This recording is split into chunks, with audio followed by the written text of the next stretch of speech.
إنها أمريكية عرفت طريقها إلى الجنة. سناء اعتنقت الإسلام في صباها بعد أن كانت ديانتها مسيحية، لكنها كلما تعرفت إلى الإسلام كلما أدركت أنها كانت مسلمة بالفطرة منذ الصغر. Assalamu alaikum. My name is Sana Vaughn. I was born a Christian to a very devout Christian family. I was the only daughter. And subhanAllah, I look back in retrospect through my life, and I see even when I was a young child, I was still Muslim. I remember one story of me and my brother. I guess I must have been about 5 years old or 6 years old. And he was outside and he took a knife and he started cutting the tree. And I became just hysterical. I was like, that's God's tree and God's going to be angry with you. And later in life, when I did become Muslim, I remember someone telling me about Laylatul Qadr. And if we could see the spirit of the trees, everything would be in sujood during this night. And it just confirmed to me that when I was a small child, how I was Muslim at that time.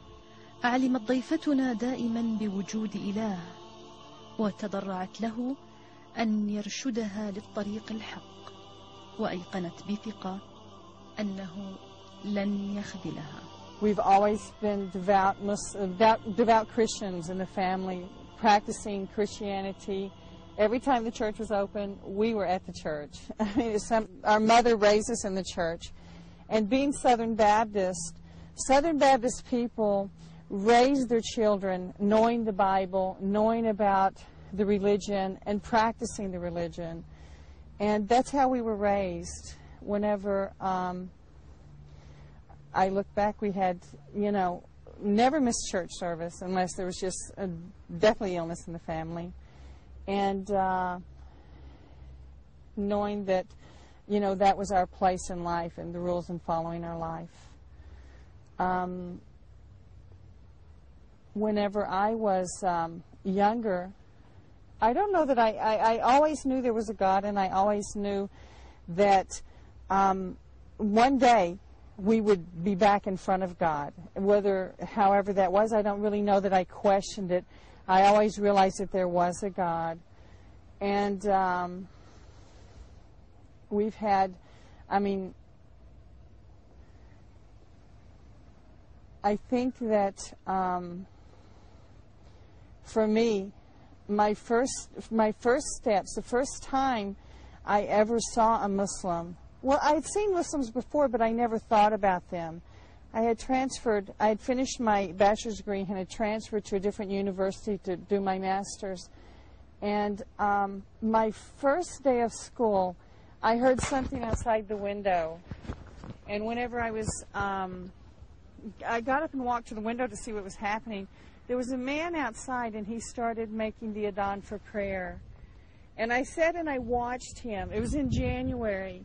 And he had his sleeves rolled up and his pants legs rolled up. And it was cold. It was cold. It was January. This was Oklahoma. And I thought to myself, my God, he's got to be cold out there. And then all of these other people started coming. And they started lining up behind him. And there was just line after line of people. And when I watched them, I thought to myself, I think they worship their God in the right way. They're worshiping God, And so I went and I sat back down at my seat. And as I sat at my seat, I kept thinking, I wonder what was going through their mind. I would see them bend, I would see them get down on the ground, and I would think, what are they doing in each portion of their prayer? Well, one of these men came into my lab class, and I went and I walked up to him and I said, what were you doing out there? And he said, I was praying. And I said, well, who are you praying to? He said, I was praying to Allah. I said, who's Allah? He said, Allah, the creator of the heavens and the earth, God, And I was like, okay. I think I was satisfied because I didn't want him to think I wanted to be a Muslim, because I didn't want to be a Muslim. When you think of where I came from and the Southern Baptist roots and the prejudice of the South and I just knew it was something different. But anyway, I thanked him for his information. I just went and sat down. As soon as I finished class, I went to the library, and I took a book on Islam. Well, I went home that evening, and I read all evening about Islam, and I came back the next day, and the book was sitting on my desk in the lab class, and he walked by, and he said, "What are you reading that book for?" And I said, "Why?" He said, "If you're going to read a book on Islam, read a good book, one that's written by a Muslim, not written by John Smith, or read one by Muhammad Abdullah, or something that you know that would be an accurate information and without bias." And I said, "Yeah, okay." Anyway, the next day, he brought some books to my cubicle, and I read them. And I still didn't want to be Muslim. You know, I was still adamant, but I was still so curious about what Islam was. I had that hunger for it. So I kept reading, and I kept reading. And I found a woman who worked there at the university who was a closet Muslim.